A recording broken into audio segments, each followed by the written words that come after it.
Hello everyone, welcome back to our Facebook page. We will tie the hairs on the sides like this. Now tie all the hairs on the back, divide them into small sections and it's ready.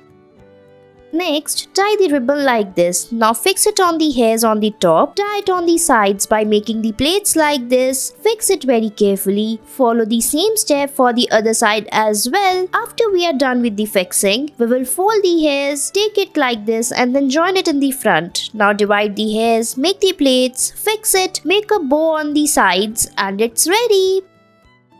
Next, make the ponytail and divide the hairs into two parts. Make the plaits in the front part. Now join them together and it's ready.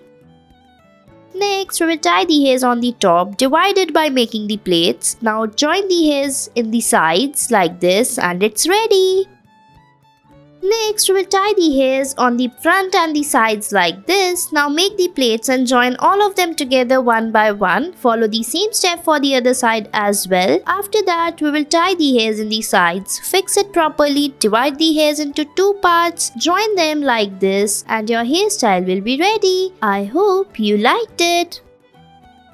Next, tie the plaits on the sides and join the hairs like this. Now tie all the hairs together one by dividing it into small sections and your hairstyle is ready. Thanks for watching.